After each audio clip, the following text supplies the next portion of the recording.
Marion, Ohio's role as a railroad center began in 1854 when New York Central predecessor Bell Fountain and Indiana built through town. The Erie's forerunner, the Atlantic and Great Western Railway, paralleled the B&I west from Galion, reaching Marion in 1864. Turning southwest towards Dayton, the A&GW crossed the B&I just east of Leader Street at a junction called Atlantic Crossing, or simply AC.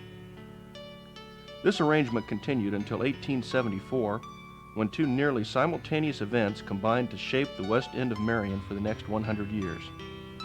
The Marion Steam Shovel Company and the Columbus, Hocking Valley, and Toledo Railroad both decided to build on Marion's west side, with the resulting relocation of the Erie's Dayton main line west of both the CHV&T crossing and the shovel factory.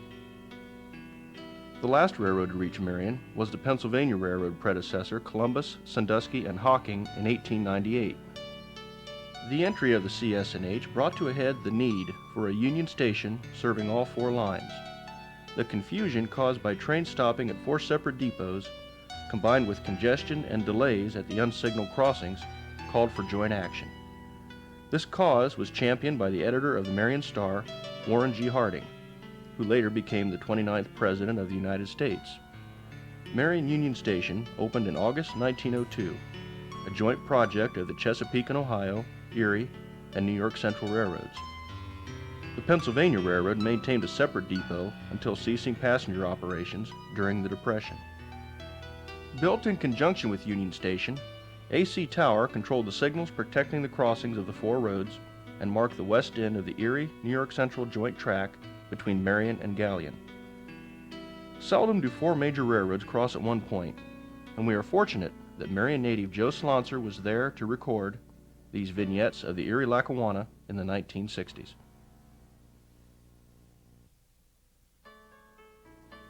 The Erie Railroad built from Marion west to Chicago between 1874 and 1882. In typical Erie fashion, it managed to bypass all major traffic centers along this route, except Lima, Ohio. Turning this seeming handicap to its advantage, the Erie found its niche in expediting perishable traffic around the bottlenecks, such as Toledo, Cleveland, and Pittsburgh, that slowed its major competitors. Although much of the perishable traffic once carried in refrigerator cars had disappeared by the 1960s, it was replaced by time-sensitive merchandise carried in solid piggyback trains.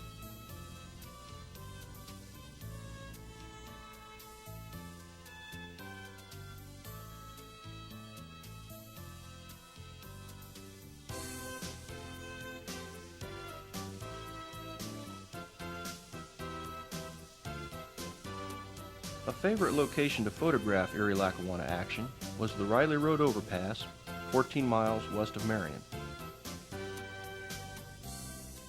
New General Electric U-33C, number 3305, leads train Santa Fe 100 running long hood forward. Several EL locomotives had engineer control stands on both sides of the cab, so either end of the unit could be operated in the lead.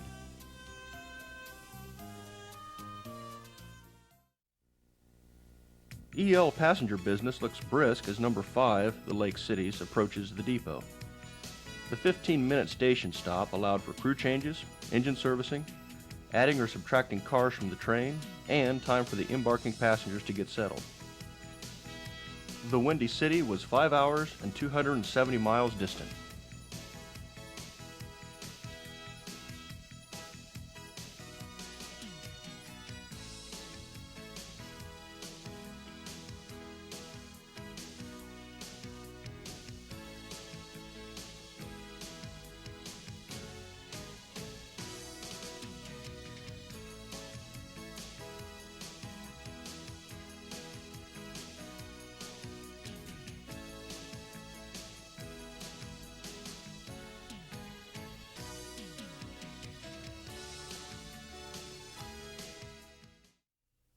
As mentioned earlier, the EL traded 3 of its General Electric U-33Cs to the Delaware and Hudson Railway for 3 SD-45s.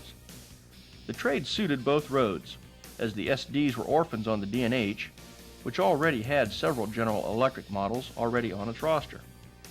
The trade was all in the family anyway, as both the EL and the D&H were controlled by the N&W during the late 1960s and early 70s. Erie Lackawanna 801, 802, and 803 retain their D&H numbers, with EL 3301, 3302, and 3303 going to the D&H. These SD-45s were formerly EMD demonstrator units and were the first of 1,260 units built. A unique feature of these engines on the EL was the L-shaped windshield in front of the engineer.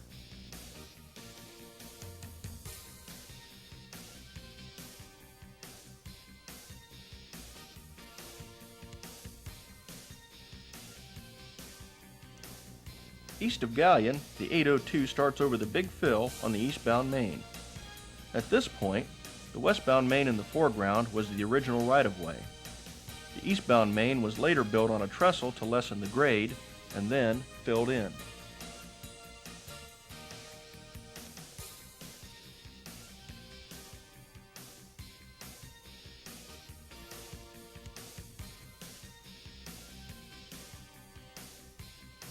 The main lines come together again just east of Route 314.